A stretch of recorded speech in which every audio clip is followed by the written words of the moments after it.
Defence പിആർഒ Atul Pillai ഇപ്പോൾ ഒപ്പം ചേരുന്നുണ്ട്. ശ്രീ അതുൽ പിള്ള, നമസ്കാരം.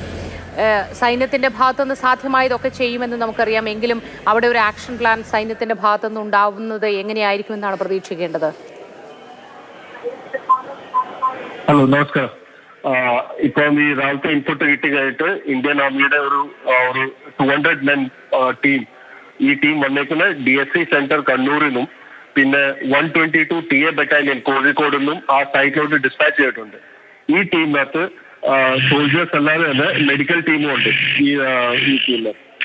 ഇതല്ലാതെ നേവിയുടെ ഒരു 30 സ്പെഷ്യലിസ്റ്റ് സ്വിമേഴ്സിന്റെ ഒരു ഗ്രൂപ്പ് INS ജമോറിൻ നേവൽ അക്കാഡമിയുടെ അടുത്തുള്ള ബേസിൽ അവിടുന്ന് ഇന്ത്യൻ നേവിയുടെ ടീമും ഡിപ്ലോയ് ചെയ്തിട്ടുണ്ട്. രാവിലെ ഹെലികോപ്റ്റേഴ്സ് എയർഫോഴ്സ് സ്റ്റേഷൻ സുളൂരിൽ നിന്ന് ട്രൈ ചെയ്തായിരുന്നു.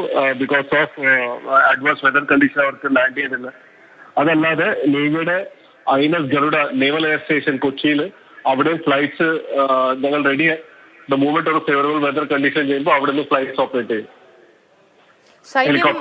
സൈന്യം അങ്ങോട്ടേക്ക് ഉടനെ എത്തുമോ? ഓൾറെഡി ഡിസ്പാച്ച് ആയി. ഈ കണ്ണൂരിൽ നിന്നും കോഴിക്കോടിൽ നിന്നും ഉള്ള ആർമിയുടെ നേവിയുടെ മെൻ അവിടെ ഓൾറെഡി ഡിസ്പാച്ച് ആയിട്ടുണ്ട്. ശരി, അതുൽ പിള്ള, വളരെ നന്ദി ഒപ്പം ചേർന്നതിന് വിവരങ്ങൾ നൽകിയതിന്. സൈന്യത്തിന്റെ സംഘം അവിടെ എത്തിയിട്ടുണ്ട്. സാധ്യമായതെല്ലാം ചെയ്യുമെന്ന് തന്നെയാണ് അറിയിക്കുന്നത്. 20 പേരുടെ സംഘമാണ് എത്തിയിട്ടുള്ളത്. 200 പേരുടെ സംഘമാണ് പോകുന്നത്. അതുൽ പിള്ള തുടരുന്നുണ്ട് ലൈനിൽ. ശ്രീ അതുൽ പിള്ള, മുണ്ടക്കൈയിലേക്ക് സൈന്യം എത്തുമോ? കാരണം അവിടെ ഒരു റോഡ് മാർഗം അല്ലെങ്കിൽ പാലത്തിലൂടെ പോകാനുള്ള സംവിധാനങ്ങൾ ഇപ്പോൾ നഷ്ടപ്പെട്ടിരിക്കുകയാണ്. ആ തരത്തിൽ അവിടെ ഒരു പാലം നിർമ്മിക്കുന്നതോ അല്ലെങ്കിൽ എന്തെങ്കിലും ഒരു മാർഗം സ്വീകരിക്കുന്നതോ സൈന്യത്തിന്റെ ഭാഗത്തുനിന്ന് പ്രതീക്ഷിക്കുന്ന ഒരു കാര്യമാണ്. അതുകൊണ്ട് തന്നെ ആ തരത്തിൽ എന്തെങ്കിലും ഒരു നീക്കത്തിലൂടെ മുണ്ടക്കൈയിൽ എത്തുമോ? ഈ പാലത്തെ പറ്റി എനിക്കൊരു അപ്ഡേറ്റ് കിട്ടുമ്പോൾ ഞാൻ അപ്പോൾ ഷെയർ ചെയ്യാം.